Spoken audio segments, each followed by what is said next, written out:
सूत पुराणे को कथा कही और इस सूत पुराणे जी ने प्रयाग तीर्थ में जाकर बहुत सारे महात्माओं को शिव महापुराण कथा सबको सुनाई। जा गंगा यमुना और मां सरस्वती जी विराजमान हैं। धर्म क्षेत्रे महाक्षेत्रे गंगा कालिंदी संगमे प्रयागे परम पुण्य ब्रह्मलोकस्य वर्तमाने। ब्रह्मलोक के मार्ग स्वरूपे प्रयाग तीर्थ है। वहां जाकर वहां जाकर सूत पुराणे जी ने शैनक ऋषि से लेकर बहुत सारे महात्माओं को शिव महापुराण कथा सुनाई। तो शिव महापुराण ग्रंथ के प्रारंभ में महात्माओं और सूत पुराणे का सुंदर संवाद है। शिव महापुराण ग्रंथ का प्रारंभ कोई वंदना से नहीं हो रहा है, प्रश्नों से हो रहा है। शिव महापुराण ग्रंथ को देखें तो प्रारंभ में जो 5 श्लोक हैं वो प्रश्नार्थ हैं। इसमें जिज्ञासा व्यक्त की है, हम सबको क्या सुनना है, हम सबको क्या श्रवण करना चाहते हैं, उसकी बात कही है। शिव महापुराण ग्रंथ का बहुत विस्तार है। जब शंकर जी ने कथा की तब तो 12 संहिता और 100 करोड़ श्लोक।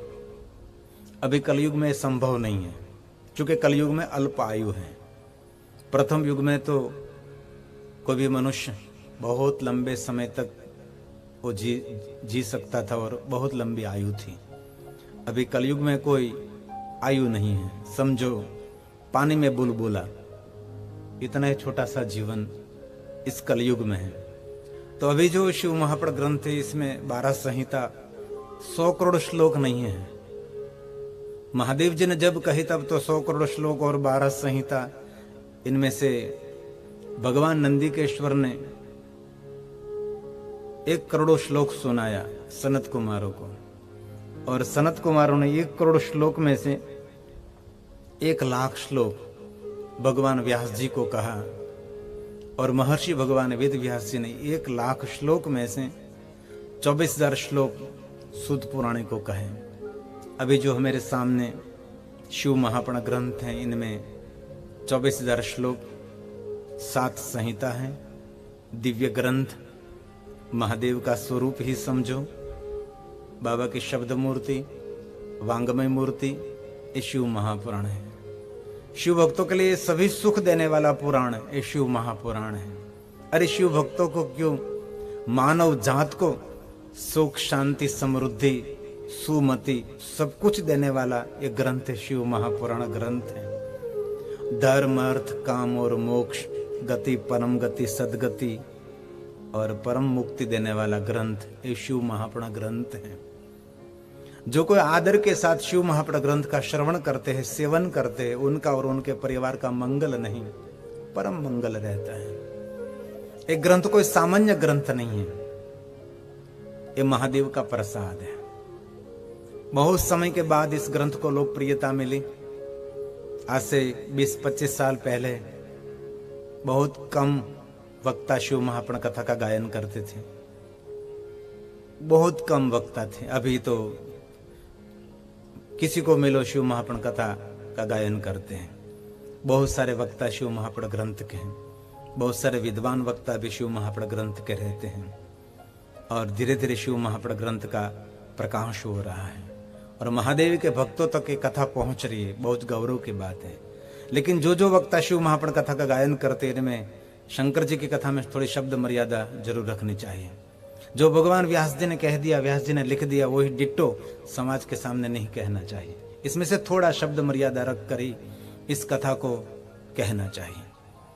जो विद्वान हमारे आचार्य श्री हरिद्वार ज्वालापुर अवधूत मंडल आश्रम में मुझे जो आचार्य पढ़ा रहे थे, वो मुझे कहते थे कि शिव जी की कथा इसमें शब्द मर्यादा का ध्यान रखना चाहिए। वो मुझे निरंतर कहते रहते थे कि आप जो समाज के बीच कथा के लिए जाते हैं तो लोग भोग्य पद्धति से कथा कहिए, और गुरु शिष्य की पद्धति में थोड़ी सी मर्यादा का भंग कर देते हैं, और परमहंसों की पद्धति जो होती है इसमें कोई मर्यादा ही नहीं होती। जो शब्द कहा वही दे देते हैं, इसमें कोई पर्दा नहीं। ब्रह्मानंद मिटा दे पर्दा तो घट घट दर्शन पाओ, ऐसी बात में कथा होती है। इसलिए शिव महापुराण ये परमहंसों की भाषा में थोड़ी सी अलग कथा रहती है, गुरु शिष्य की भाषा में थोड़ी सी कथा का बदलाव रहता है, थोड़ी सी मर्यादा रहती है। और जब लोक भोग्य कथा जन समाज के सामने जब कथा कहते तब बहुत शब्दों को ध्यान में रखना चाहिए। जो शिव महापुराण में भगवान व्यास ने कह दिया उसका थोड़ा सा रूपांतर कर दीजिए, जो कथा का भंग न हो, कथा के सरिता उभी टूटनी नहीं चाहिए, कथा की मर्यादा रहनी चाहिए। और भगवान व्यास जो कहना चाहते हो मर्यादा के साथ वो बात जन तक पहुंचे, ये बात ख्याल में रखनी चाहिए। मैं टेलीविजन के माध्यम से कोई शिव महापुराण कथाकार को मैं सुनता रहता हूं और बहुत गलती कर देते हैं। कभी नहीं, ऐसी गलती नहीं करनी चाहिए। मर्यादा के साथ इस बात को वर्णन करें, क्योंकि ये जगत के माता पिता की कथा है। ये कोई अवतार की कथा नहीं, वो निराकार की कथा है।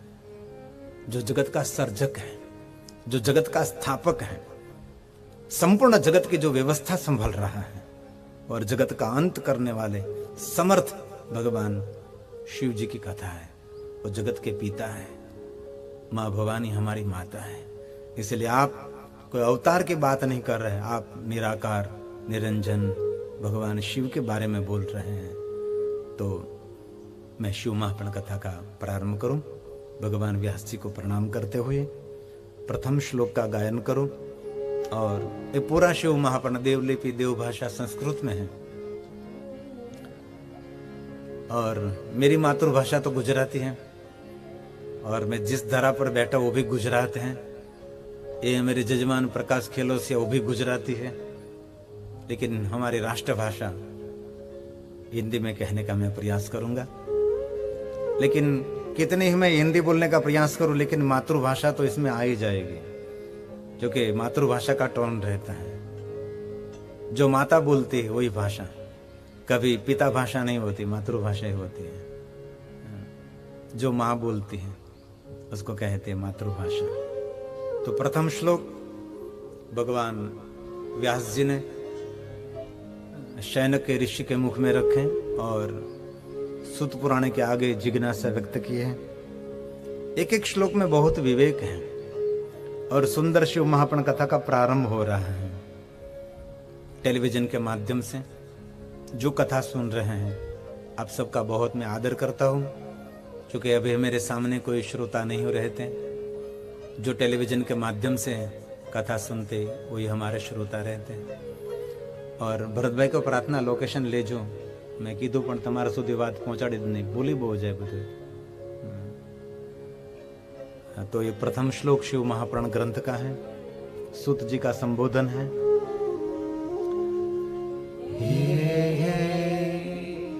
सूत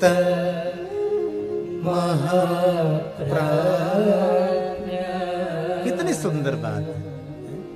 हे सूत पुराण जी महाप्रज्ञ, महाज्ञानी, आत्मज्ञानी, अंतरसूझ, जैसे प्रज्ञा चक्षु वैसे महाप्रज्ञ, महाबुद्धि, दूर की बुद्धि, तीक्ष्ण बुद्धि, जिनको कहते सूक्ष्म से सूक्ष्म वस्तु का निरीक्षण कर सके, ऐसी बुद्धि इस सूत पुराणे में है। महाप्रज्ञ, आप सर्व सिद्धांत को जानते हैं। आपके साथ हम सब वार्तालाप करेंगे और सर्व सिद्धांतों के साथ भगवान शंकर जी की कथा कहिए, कथा भी कहिए, कथा का सार कहिए, जो पुराणों में कहा है। विशेष करके इस पुराणों की कथा का सार, जो सार है उसको समझाते रहिए और आख्यान स्वरूप में कथा कहो। इतनी बड़ी बहुत विद्वत्ता के भरपूर नहीं, लेकिन जो बात हम सब समझें ऐसी सुंदर शैली में आप हम सबको कथा कहिए। ऐसा सुंदर एक श्लोक में प्रश्न किया, एक एक श्लोक महादेव की पूजा है, एक एक श्लोक शंकर भगवान की वंदना है। ये प्रथम श्लोक वक्ताश्री के मुख में से नहीं, जो कथा सुनते हैं ये शैनक जी के मुख में से श्लोक प्रकट हुआ है और सूत पुराण का संबोधन किया है।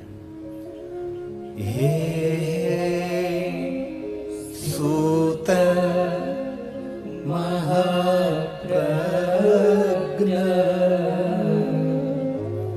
सर्व सिद्धांत वेद प्रभो आख्यानी में कथा सारम पुराणानां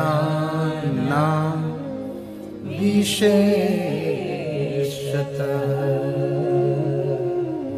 पुराणानां विशेषतः विशेष करके जो पुराणों में कहा है वो कहने का प्रयास करिए और जो आप कहिए उस सिद्धांत के साथ। ऐसी कोई कल्पित कोई बनी बनाई बात हम सब नहीं सुनना चाहते। पुराणों में जो कहा है, जो ऋषि मुनियों की वाणी है, जो भगवान शंकर के मुख में से प्रकट हुई जो कथा है, वो कथा आप सुनाओ। और हे सुत पुराण जी, हमारी एक जिज्ञासा है। सुत पुराण सुन रहे हैं और सभी महात्मा सुत जी के आगे अपनी जिज्ञासा को व्यक्त कर रहे हैं।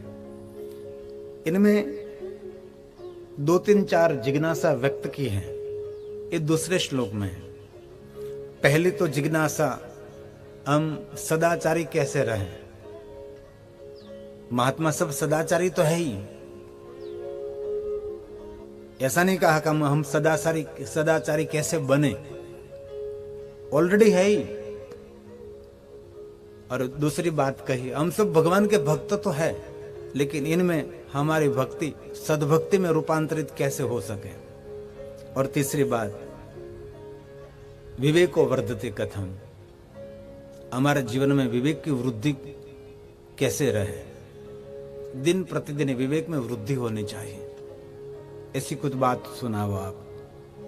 और कहा स्विकार, हमारे जीवन में, महापुरुषों के जीवन में कभी कोई विकार मतलब कभी क्रोध, कभी ईर्ष्या, कभी लोभ, कभी मोह, इनमें से हम कैसे संयमित रहें, हम स्वयं संयमित कैसे रहें, उस पर कुछ बोले। और हे सुत पुराण जी, कहो सज्जने क्रियते कथम। दुनिया में जो सज्जन लोग हैं, जो विद्वान है, जो ज्ञानी है, सब उन लोगों के लिए आप कहिए सज्जनों को क्या करना चाहिए। तो एक कथा से, ये शब्द से मालूम पड़ता है कि एक कथा सज्जनों के लिए है, कथा दुर्जनों के लिए नहीं है। जो भगवान की कथा दुर्जनों के लिए हो तो इसमें कहना चाहिए दुर्जने क्रियते कथम। भगवान व्यास जी ने ऐसा नहीं कहा दुर्जने क्रियते कथम, सज्जने क्रियते कथम। सज्जन लोग अपने जीवन में क्या करें, उसको क्या करना चाहिए, इसलिए सज्जनों के लिए आप कुछ बोले। कई लोग ऐसा मानते हैं कि कथा इतले पाप मुक्त होने का, पाप में से मुक्त होने का साधन, ऐसी कोई बात नहीं। पाप और पुण्य तो एक शब्द है, एक गलत मार्ग है जिनको हम पाप कहते हैं। जो दुख का मार्ग है जिनको पाप कहते हैं, जो सुख का मार्ग है, आनंद का मार्ग है, निजानंद का मार्ग है, उनको हम पुण्य कहते हैं। ऐसे पाप और पुण्य ऐसे कोई देखा नहीं जाता कि पाप है पुण्य है। जहां से तरक्की, जहां से प्रगति, लोक चाहना, लोक सुवास, जीवन का आनंद, परम आनंद, निजानंद मिलता है, ऐसे कार्य को हम पुण्य कार्य कहते हैं। जहां से मान, सम्मान, प्रतिष्ठा, जीवन का निर्माण, ऐसी प्रवृत्ति को कहते हैं पुण्य कर्म। और जहां से गति रुक जाती है, अधोगति का प्रारंभ होता है। जहां से मानसिक संताप, आधि व्याधि उपाधि, उद्वेग, भय और बहुत सारी यातना, वेदना का प्रारंभ होता है, उसको कहते हैं पाप कर्म। किसी ने देखा नहीं ये पाप है पुण्य है, ऋषि मुनियों ने 2 शब्द पकड़ कर कह दिया कि ये पाप मार्ग, जहां से दुख का प्रारंभ होता है। ये पुण्य मार्ग जहां से सुख का प्रारंभ होता है। तो ये कथा सज्जनों के लिए है, कथा दुर्जनों के लिए नहीं है। और कथा पुण्यवान लोगों के लिए है, कथा पापी लोगों के नहीं है। और शिव महापुराण में भगवान महर्षि व्यास जी ने स्पष्ट किया है, असंख्य जन्मों के पुण्य का फल स्वरूप शिव महापुराण कथा का श्रवण, एक जन्म नहीं अगणित जन्मों का पुण्य उनको अवसर मिलता है शिव कथा श्रवण का। इसलिए भगवान महादेव की कथा जो सुनते हैं उनके लिए भगवान व्यास जी ने कहा है वो साक्षात रुद्र तुल्य है, वो शिव तुल्य है, वो दर्शनीय है, वो तीर्थ का प्रतीक है। देखो शिव महापुराण में कोई जाति ज्ञाति वर्ण भेद की बहुत बात नहीं की। जरूर वर्ण भेद कहा, ब्राह्मण क्षत्रिय वैश्य शूद्र, बस शूद्र के ताकत, शूद्र का बल उनकी सेवा है। वैश्य के बल, वैश्य के ताकत, वैश्य का तेज व्यापार वाणिज्य खेती है। और क्षत्रिय का बल दूसरों की रक्षा, धर्म की रक्षा। और ब्राह्मण का बल विद्वत्ता है। कोई कहे ब्राह्मण का बल, ये उनकी विद्वत्ता है, ये ब्राह्मण की शोभा है। ब्राह्मण की शोभा जरूर सुंदर वस्त्र, सोना चांदी हीरा मोती जरूर होनी चाहिए, लेकिन इससे ज्यादा उनकी सुंदरता है उनकी विद्वत्ता। जैसे चाणक्य, उनकी विद्वत्ता का प्रकाश पड़ता था। तो सर्व जातियों के लिए, सर्व ज्ञातियों के लिए, सर्व वर्ण के लिए एक कथा भोग्य है, लाभ करता है, सुख करता है। दूसरे श्लोक में सुंदर प्रश्न और जिज्ञासा व्यक्त की है। पहली मांगने सदाचार,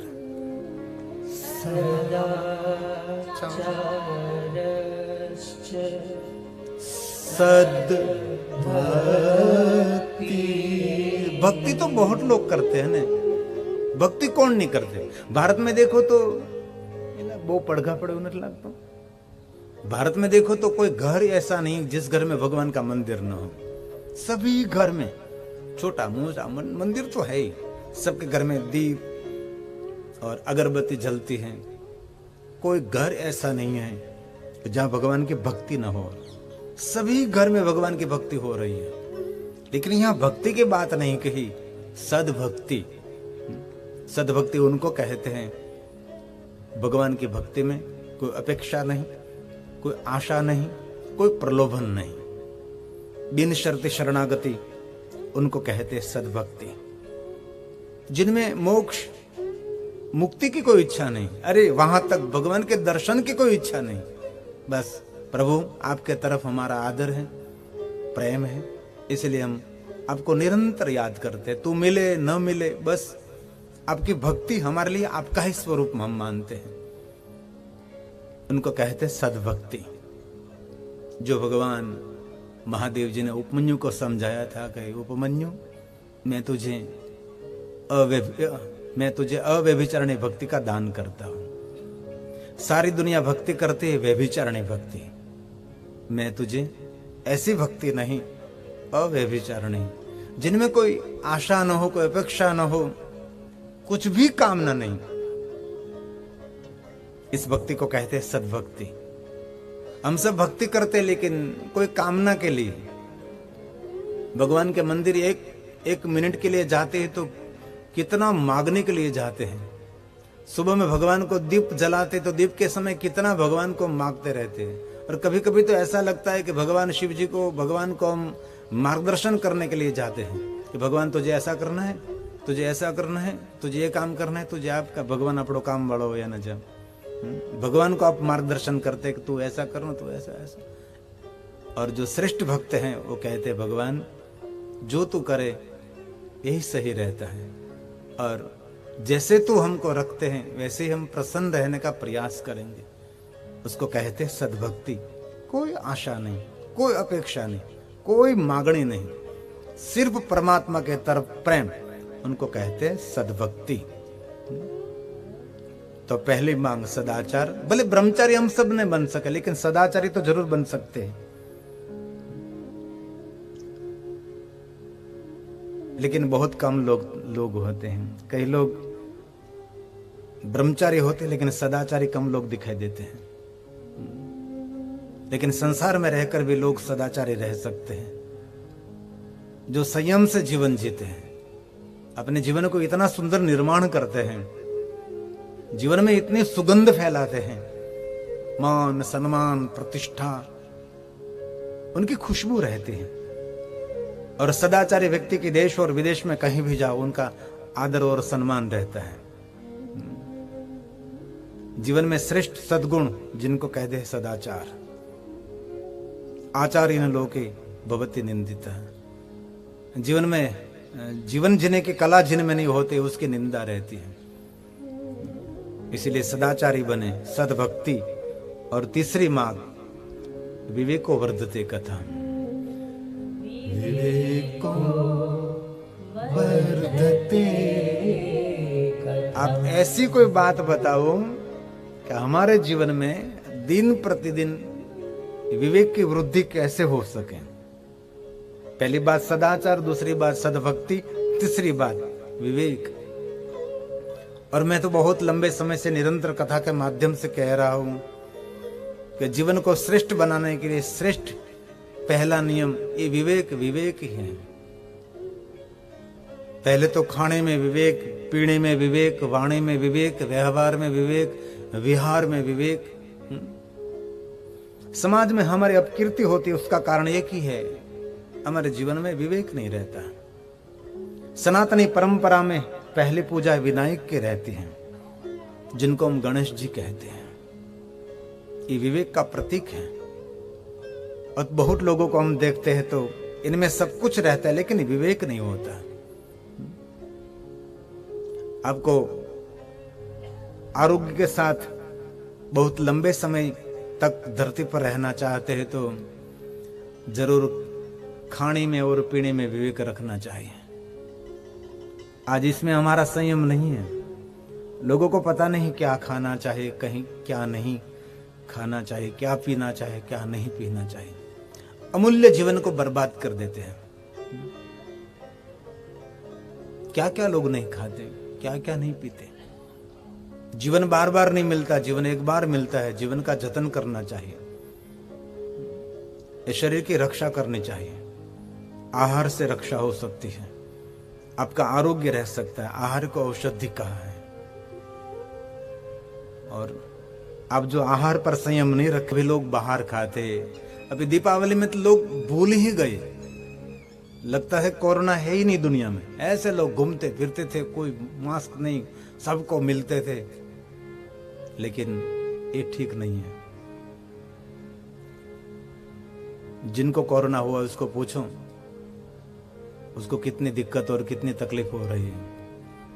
इसलिए आप आपका ख्याल रखिए। कहीं बाहर खाने की आवश्यकता नहीं है, कहीं बाहर कुछ पीने की भी आवश्यकता नहीं है। आरोग्य का ख्याल रखें। खाने में विवेक होनी चाहिए, पीने में विवेक होनी चाहिए, और विहार में विवेक, व्यवहार में विवेक। बहुत कुछ आगे निकल सकते हैं आप। और सभी विवेक आपसे छूट जाए कोई बात नहीं, समझो। खाने का विवेक छूट गया तो आप रोगी बन सकते हैं, लेकिन वाणी का विवेक जो आपने छोड़ दिया तो कदम कदम पर शत्रु आप खड़ा कर सकते हैं। इसलिए कभी वाणी का विवेक कभी बोलना नहीं चाहिए। याद करो हृदय से पूज्य बापू महात्मा गांधी, वो कहते हैं कि एक शब्द बोलने से पहले 2 बार विचार करो, आप बाद में ही बोलना चाहिए। मन में और मुख में जो आवे वो जो बोल देते हैं उनको मंद बुद्धि कहा जाता है। गुजराती में कहूं तो તેને મૂર્ખ કહેવાય છે। મનમાં અને મુખમાં આવે એ બોલી શકાતું નથી। इसलिए वाणी में विवेक रखिए। ये शिव पुराण के दूसरे श्लोक में इतनी बात कही है। सदाचार, सद्भक्ति, विवेक को वर्धते कथम और स्विकार।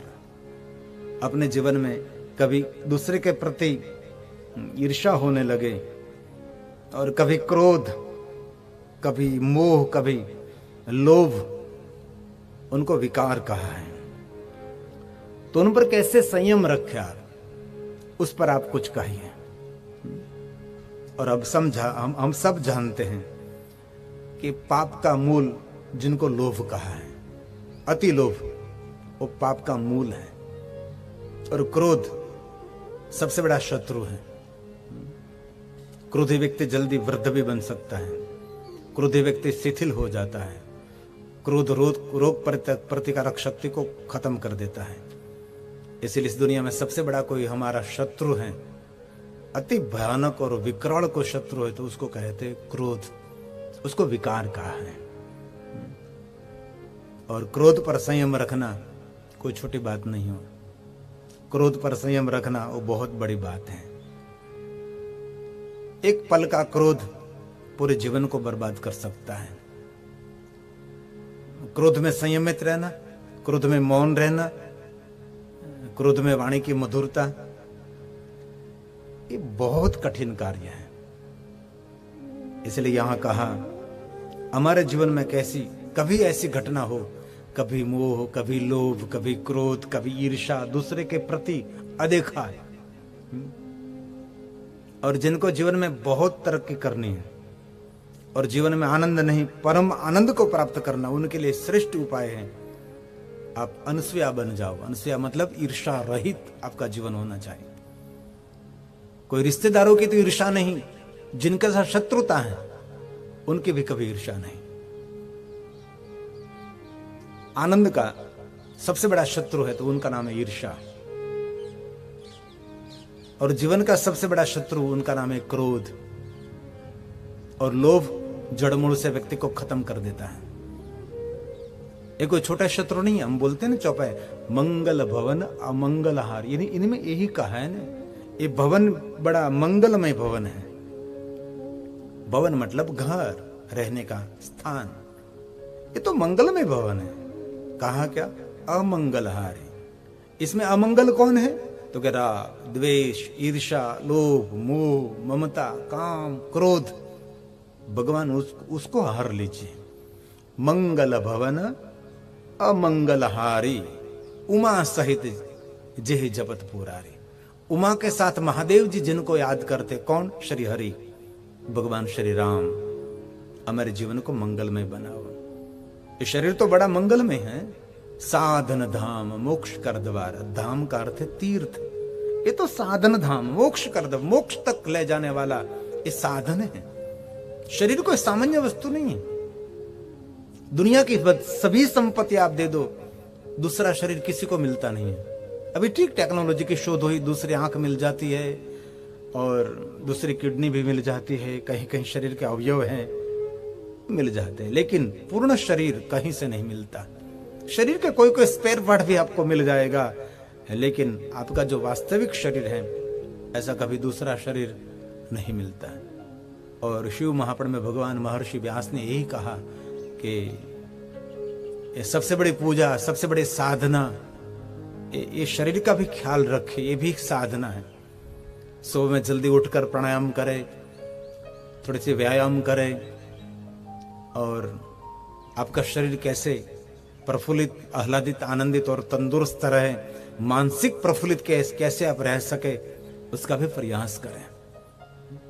और एक बात जरूर याद रखनी चाहिए, शाम का भोजन सुबह की मानसिकता होती है। आपने कभी रात में ऐसा भोजन कर लिया तो सुबह में आपकी मानसिकता ठीक नहीं रहती। ये हमारा अनुभव है। रात में ऐसा कुछ आपने भोजन कर दिया, राजसी अथवा तामसी भोजन कर लिया, तो सुबह में आपकी मानसिकता इतनी पवित्र और शुद्ध, आह्लादित, आनंदित नहीं रहती। और हमने कभी कभी अनुभव किया है कि कभी दोपहर में ऐसा भोजन कर लेते तो कथा में इतनी आनंद नहीं आती, ये सुरता भ्रमित कर देती है। इसलिए शिव महापुराण ग्रंथ के प्रारंभ में कहा कि जिनको शिव महापुराण ग्रंथ का अनुष्ठान करना है उनके लिए आहार का संयम रखें। जो अनुष्ठान करना चाहते हैं उनके लिए पहला नियम है। पहला नियम तो एक कहा कि ब्रह्मचर्य का पालन करें और नीचे धरती पर सोए अथवा लकड़ी के पाट पर सोए। और आहार में बहुत सारी चीज वस्तु का विवरण किया है, ये वस्तु खाने का छोड़ दीजिए जब तक कथा का अनुष्ठान चलता है। क्यों? ये मानसिकता को भ्रमित करते हैं। इसीलिए ये दूसरे श्लोक में जीवन निर्माण करने की बात है और अंतिम पंक्ति में कह दिया सज्जने क्रियते कथम। सज्जन लोगों को जीवन में क्या करना चाहिए आप बताओ। ये पूरा शिव महापुराण श्लोकार्थ है। एक एक श्लोक उनका भाषांतर, उनका अनुवाद, इसमें प्रश्नोत्तरी है। और तीसरा श्लोक बहुत सुंदर बात कही इसमें कहा है कलयुग में हमारी सुरता भ्रमित हो गए हैं, हमारी सुरता परमात्मा में नहीं रहती। ये तो सही बात है ना।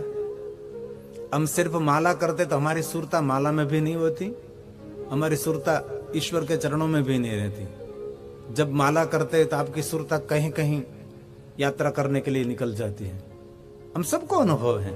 इसलिए तीसरे श्लोक में कहा इस हर कलयुग में हमारी सुरता परमात्मा में स्थिर नहीं रहती। ऐसी कोई बात बताओ कि हमारी संपूर्ण सुरता भगवान शिव जी के चरणों में रहे, जो जीवन को निर्माण करते हैं, जीवन को सार्थक करते हैं। ये तीसरा श्लोक है।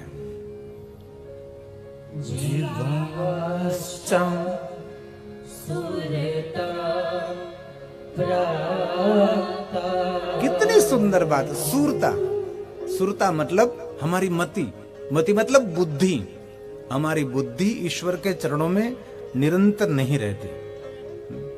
कभी आप स्वयं के साथ संवाद करो, कभी पूछो अपने जात को।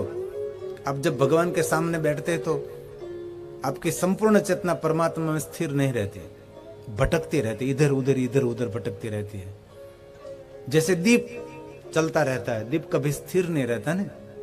दीप कभी इधर जाता है, दीप कभी इधर निरंतर हिलता डुलता रहता है।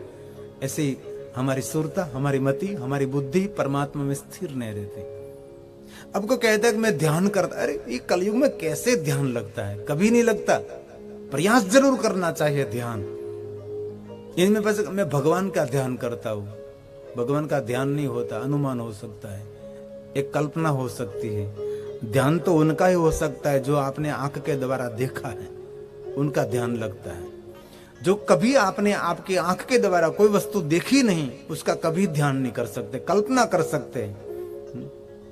जिस व्यक्ति ने वडोदरा शहर को देखा नहीं, वो वडोदरा की कल्पना कर सकता है, लेकिन जिनने देखा है वो उसका ध्यान कर सकता है। एक बड़ा मनोविज्ञान है। आपके पिताजी, उनके पिता जिनको दादा कहते हैं, तो दादा को आपने देखा है तो दादा को याद करते ही दादा का ध्यान लगेगा। उनका चेहरा, उनके बोलने की शैली, उनकी आवाज, सब कुछ आपके ध्यान में आ जाएगा। आपने जो आपके पिताजी का दादा को देखा नहीं तो कल्पना कर सकते हैं कि मेरे पिताजी जैसे लगभग ऐसा ही होगा, उनके जैसे आवाज, उनके जैसे रहन सहन कल्पना कर सकते हैं। तो इस तीसरे श्लोक में बहुत सुंदर बात की है। एक घोर कलयुग है। अभी जो युग चल रहा है वो सतयुग नहीं, ये युग त्रेता नहीं, ये युग द्वापर भी नहीं, ये युग कलयुग है। इसलिए कलयुग में हम सब भ्रष्ट हुए, हमारा भाव असुरी भाव है। दूसरे की संपत्ति देखकर हमके हृदय में ऐसा लगता है कि हम भी ऐसे संपत्तिवान बन जाएंगे। दूसरों की कारकर्दगी देखकर आपके भी मन में ऐसा लगेगा कि मैं भी ऐसा कुछ करूंगा, लेकिन उसको गिराऊंगा। ऐसे असुरी भाव, जिनके प्रति ईर्ष्या, जिनके प्रति अदेखा होने लगती है। तो आप कहिए, आपने कोई संशोधन किया हो, कोई उपाय आपके पास है, हमारी सुरता परमात्मा में स्थिर रहे। ये तीसरा श्लोक है। प्रायो घोरे कला विह, जीवन जीने की कला नहीं है मेरे पास। कितने सुंदर एक एक शब्दों से। प्रायो घोर, घनघोर कलयुग में हमारे जीवन जीने की जो कला थी, जो महात्मा हजारों साल जीते थे, ये कला हमारी कहां गई? जीवन जीने की कला, संगीत कला भाई श्रेष्ठ है, गायन कला श्रेष्ठ है, नृत्य कला श्रेष्ठ है, चित्रकला श्रेष्ठ है, सभी कला श्रेष्ठ है। लेकिन कलाओं में सभी कला के कोई राजा है तो जीवन जीने की कला है।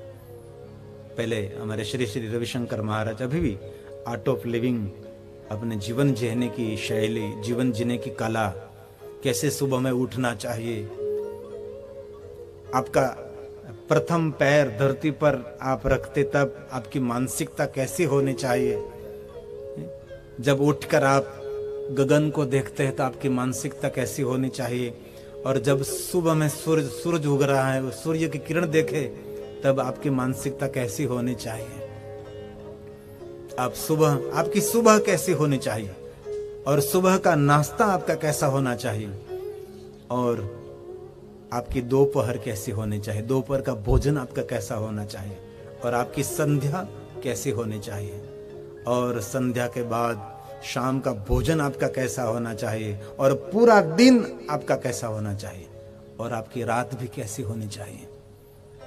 ऐसा करते करते आपका एक वीक कैसा होना चाहिए, जीवन में कोई वीक पॉइंट नहीं होना चाहिए। आपका 7 दिन कैसा होना चाहिए, आपका मास कैसा होना चाहिए, आपकी साल, पूरी साल आपकी कैसी होनी चाहिए। जीवन का घड़तर, जीवन का निर्माण। अभी क्या हुआ, कला विहीन। हम सब जीवन जीने की जो कला थी वो सब हमने खो दिया है। ये सुत पुराण जी हमारे ये सभी प्रश्न हैं। तस्य संशोधने कोई संशोधन किया है तो विद्यते परमायनम्। आपके पास ऐसा कोई उपाय है, हमारा असुरी भाव सूर्य भाव में कैसे परिवर्तित हो सके, हमारा संपूर्ण भाव पवित्र कैसे हो सकते, हमारे जीवन में कोई कुभाव न रहे, किसी के प्रति दुराग्रह न रहे, किसी के प्रति हमारा वैर न रहे, किसी के प्रति हमारा द्वेष न रहे। आप कहो इस कलयुग में हमारी सूरता सत्कर्म में कैसे रहे, सत्प्रवृत्ति में कैसे रहे, हमारी सूरता निरंतर परमात्मा के चरणों में कैसे रहे। ऐसा कोई उपाय बताओ। कितने सुंदर प्रश्न किए हैं। ये 5 श्लोक के आधार पर पूरा शिव महापुराण है। इनमें जो जो छोटी छोटी बात बताई है जीवन में अनुसरण करो। और जीवन निर्माण करने के लिए बहुत सारे उपाय करने की कोई आवश्यकता नहीं है। 2 3 4 बस बहुत 6-7 वस्तु का ख्याल रखना चाहिए। पहला तो खाने का ध्यान रखो, चलो आपका आरोग्य रहेगा। दूसरी बात, वाणी को ख्याल में रखें, जीवन निर्माण होने का प्रारंभ हो गया। स्वभाव शांत रखिए।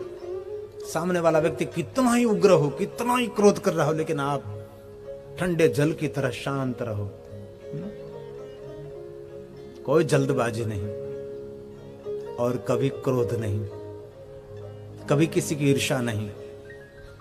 दूसरों का शुभ और दूसरों की तरक्की और दूसरों का मान सम्मान और ज्ञान विद्या को देखकर आपका मन प्रसन्न रहे। बस 5-6-7 बात हैं, जीवन में ख्याल में रखो, बहुत आगे निकल सकते हैं आप, बहुत बड़ी लोकप्रियता को प्राप्त कर सकते हैं। अरे बहुत दूर तक आप जा सकते हैं, दुनिया में आपको रोकने वाला कोई नहीं, लेकिन आप संयमी होना चाहिए। ये सब हो सकता है। अब 4था श्लोक है, 4th श्लोक। 3 श्लोक हमने पूरा कर दिया। ऐसे 24,000 श्लोक है, वैसे ही गाना है। एक श्लोक बोलकर जो प्रमाण के साथ। अब बहुत सुंदर बात की है। इनमें कहा है जो वस्तु सर्वोत्तम है, जो पवित्र को भी पवित्र करने वाली वस्तु है, वो क्या है आप बताओ। गंगा जी पवित्र हैं, तो गंगा जी को कौन पवित्र करते हैं? पावन से भी पावन कौन है? श्रेष्ठ से भी श्रेष्ठ कौन है? और अति उत्तम से सर्वश्रेष्ठ उत्तम कौन है? आप बताओ। और इसमें कुछ साधना करने का मार्गदर्शन करें। यदस्ति वस्तु परमम, जो है जिनको हम देख नहीं सकते, जिनका हम चित्र भी नहीं चित्रित कर सकते, वो कौन है, वो क्या है? अब मूल वस्तु पर आ रहा है, क्योंकि 4था श्लोक है। बहुत सुंदर बात है। एक श्लोक भगवान व्यास की साधना है, एक श्लोक भगवान महादेव का नमन है, एक श्लोक उपासना है। ये भगवान व्यास जी का प्रसाद है, ये हमारे लिए है। शैनक जी बोले यदस्ति वस्तु परमं, जो नित्य है। वस्तु किनको कहते हैं? जो एक शरीक ही है, कभी कम नहीं होती, कभी ज्यादा नहीं हो सकती, जो निरंतर है, जिनका कभी नाश नहीं है, जिस वस्तु सर्वोत्तम है, जो मनुष्य को परम कल्याण करने वाली वस्तु, वो कौन है, वो कहां है, जो श्रेष्ठ से भी श्रेष्ठ है। दूसरी पंक्ति में कहा है श्रेयसा श्रेय, कितनी सुंदर, श्रेष्ठ से भी श्रेष्ठ। आप श्रेष्ठ हैं तो आपको भी श्रेष्ठ बनाने वाला कोई है। और कहा पवित्र हैं, उनको भी पवित्रता देने वाला एक कौन है।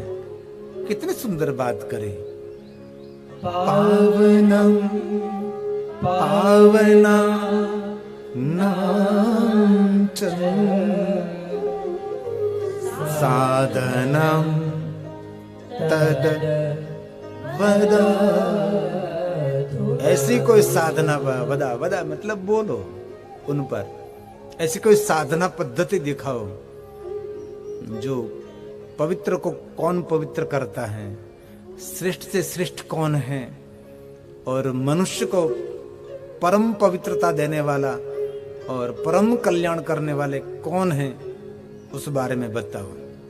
और अब 5वें श्लोक में मूल बात पर आ रहे हैं। जो चाहते हैं जहां तक पहुंचना है उन पर कहा है।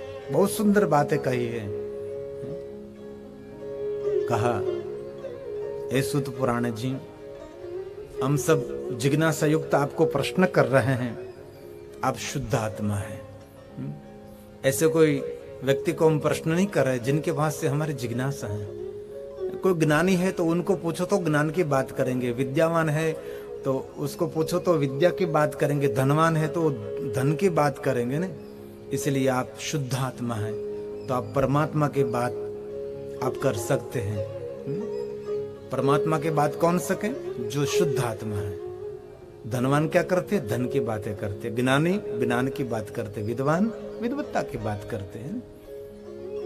सब डॉक्टर मिलते तो क्या बात करते हैं? दवाई की बात करते हैं ना, दर्दियों की बात करते हैं। जिनके पास जो विद्या है उनका वार्तालाप होता है, उनके बारे में कहते हैं। इसलिए यहां महात्माओं ने कहा आप शुद्ध आत्मा है, इसलिए आप परमात्मा के विषय कुछ कह सकते हैं। ये 5वां श्लोक है। अभी शिव कथा प्रारंभ होने जा रही है। ये तत्साधने नाशु शुद्ध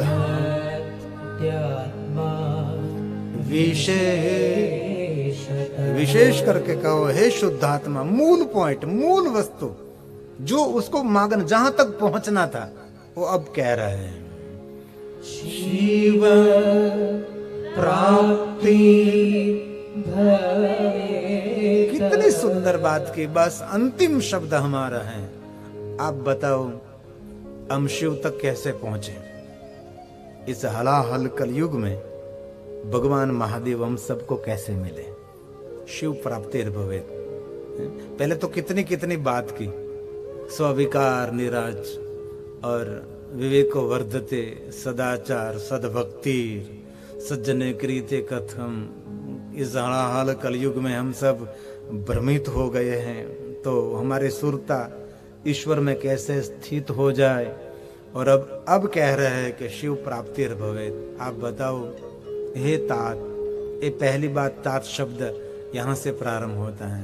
बाकी तो बहुत सारे स्थान पर तात शब्द का प्रयोग किया गया है, लेकिन कोई के शिव महापुराण में तात शब्द ने प्रवेश कहाँ से किया? तो आप कह सकते हैं शिव महापुराण के 5वें श्लोक में से तात शब्द में प्रवेश किया। अंतिम पंक्ति तात सदा निर्मल चे। कितनी सुंदर। तात पिता तुल्य, सदगुरु तुल्य, मूर्धन्य, प्रातः काल याद करने जैसा व्यक्तित्व जिनको कहते तात। और क्या कहा? सदा निर्मल। सुत पुराने के लिए कहा आप सदा निर्मल रहते हैं। कभी उद्वेग नहीं, कभी भय नहीं, कभी क्रोध नहीं, कभी उछल कूद नहीं, कभी उद्वेग नहीं, कभी भय नहीं, निरंतर एक समान रहते हैं। इस सूत पुराण की मानसिकता का दर्शन है। जो कथा वक्ता है सूत जी, उनके बारे में कहा है आपका चित्त निर्मल है, जैसे शांत रहता है, कभी उछल कूद नहीं। दुनिया में ऐसे बहुत लोगों को हमने देखा है, कोई भी स्थिति में वो शांत रह सकता है, कोई हड़बड़ी जीवन में नहीं होती। ऐसे लोग होते हैं और ऐसे लोग बहुत लोकप्रियता भी प्राप्त कर सकते हैं, लोक चाहना भी प्राप्त कर सकते हैं और समाज में उनका एक सबसे बड़ा श्रेष्ठ स्थान भी बनता है। ऐसे निर्मल लोग होते हैं। और बाकी तो ज्यादातर लोग तो ऐसे होते हैं, मल ही मल होता है, निर्मल होता है नहीं। नाम होता है निर्मल गिरी लेकिन ऐसा कुछ है वो ही नहीं। निर्मल ऐसा कुछ नहीं, निर्मल गिरी, निर्मल जैसा कुछ नहीं। और एक तो हमने जरूर अनुभव किया जीवन में, जितना व्यक्ति छोटा होता है ना, उसका इतना ही अहंकार उनका बड़ा रहता है। हम बहुत दुनिया में निरंतर यात्रा की, बहुत लोगों को हमने देखा, जितना व्यक्ति छोटा और इनका इतना अहंकार बड़ा रहता है, लेकिन जितना बड़ा व्यक्ति इतना नम्र, विनम्र, निर्मल रहता है।